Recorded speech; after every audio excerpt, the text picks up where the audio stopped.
Welcome to the 5th video in the server-side tutorial series. In this video, we're going to walk through extra features you can use in Stape to help you clean up your data and improve reporting accuracy. We're going to cover bot detection, block request by IP, and ad blocker info. Each of these features helps you get a clearer picture of what's actually happening on your website. Before we get started, I want to give a shout out to Stape for sponsoring this series. Stape provides managed hosting for Google Tag Manager server-side containers and includes a range of features to improve the accuracy of your reports and enhance your tracking. I've included a link to Stape in the description below this video. In the previous video, we covered features that helped improve user-based measurement. Now we're going to look at additional features you can use in Stape. Let's get started. Let's head to Stape. I've already logged into Stape, so let's select our container. Now let's select the Power-Ups tab. And we're going to start by setting up bot detection. Let's scroll down. And let's select Use next to bot detection. And let's enable the feature. Bot detection is a feature that can solve a real problem when it comes to data accuracy. If you're using Google Analytics, then you can end up with bot traffic appearing in your reports. The majority of the traffic in your reports will be from people, but there are times when bots can skew your metrics. This can happen when bots, crawlers, and other automated tools visit your website and appear as real visitors when in fact they're not. These bots can trigger events, including key events. However, they're never going to provide any real value to your business. Stape's bot detection helps prevent this by identifying requests that come from bots. And as we can see here, we have two choices. With ad request headers selected, you can collect information about bots and make this available in your reports. Or with block requests from bots selected, you can prevent bot traffic being collected by Google Analytics. You can choose the option that works for your needs, but my recommendation is to use block requests from bots. So let's select this option. And we can then also enable the option to block our Google Tag Manager web container from loading for bot traffic. To use this option, you'll also need to be using Stape's custom loader, which we covered in a previous video. If you haven't watched that video yet, you can find a link to it in the description. Okay, now let's click Save Changes. Bot detection is now active. Stape will now be filtering out requests it identifies as non-human traffic. This means your Google Analytics reports and Google Ads data will be cleaner and more reliable. Now that we're blocking bot traffic, let's look at how we can prevent our own visits from appearing in reports. To do this, we're going to use the block request by IP feature. Let's take a look. First, let's select the Power-Ups tab. Let's scroll down and look for block request by IP. And let's select Use next to block request by IP. And let's enable it. Block request by IP is another filtering feature, but it works in a very different way. Instead of automatically detecting bots, this feature lets you manually specify IP addresses that you want to exclude from tracking. You can use this to block your internal company traffic and your own traffic from the platforms you're using. Or if you've identified specific IP addresses you don't want tracked. There's one important thing to keep in mind when using this feature. If you add an IP address to this list, anyone on that IP won't be able to use debug mode for your server-side container.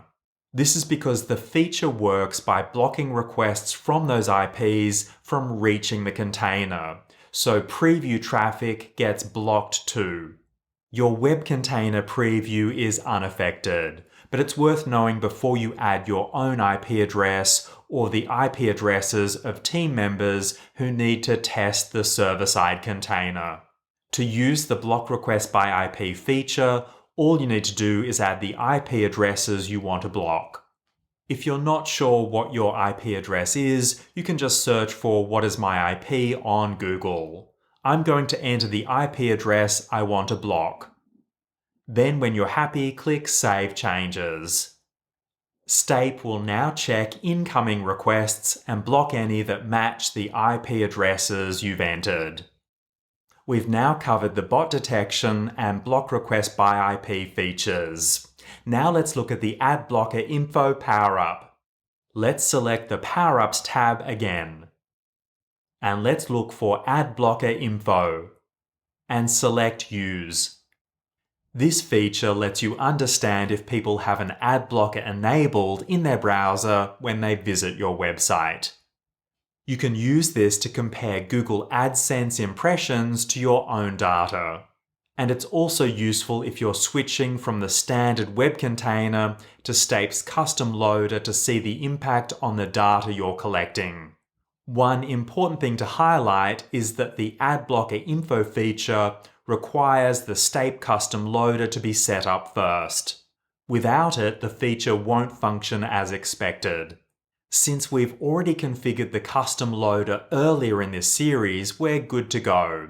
But if you're not using the Stape custom loader yet, you'll need to set that up.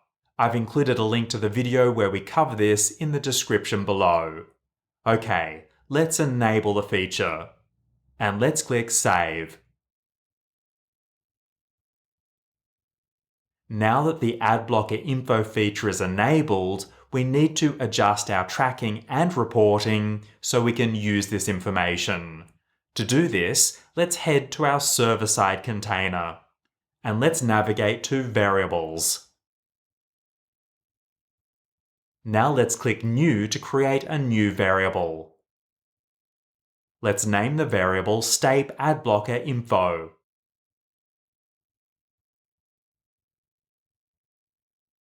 And let's select Variable Configuration. Now we need to choose Request Header as the variable type. And under Name, let's enter x-user-adblocker with a capital X, capital U, and a capital A. Now let's save the variable.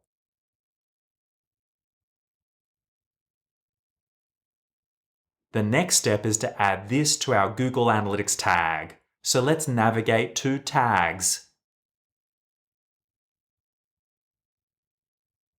And let's open our Google Analytics tag.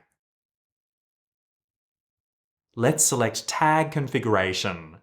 Then we need to select Event Parameters because we want to send the ad blocker information to Google Analytics. And under Parameters to add edit, let's click Add Row. Now we need to name our parameter. Let's enter stape_ad_blocker_info. We're going to use this parameter name to configure a custom dimension in our Google Analytics property. And under value, let's enter 2 opening curly braces. And let's select the Stape Ad Blocker Info variable we just created. This will automatically send a value of either true or false for our parameter. When the value is true, this means the browser has an ad blocker enabled. And when the value is false, it means an ad blocker is not being used. Okay, now let's save the tag.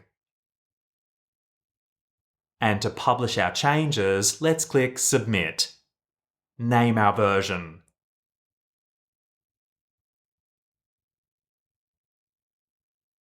And click Publish.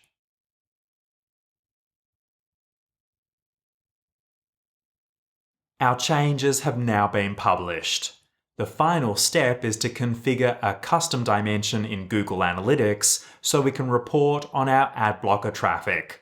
To do this, let's head to Google Analytics. Now we need to navigate to Admin. And let's select Data Display. And then Custom Definitions. We're looking at the Custom Dimensions tab, so let's click Create Custom Dimension. Now we can name our dimension.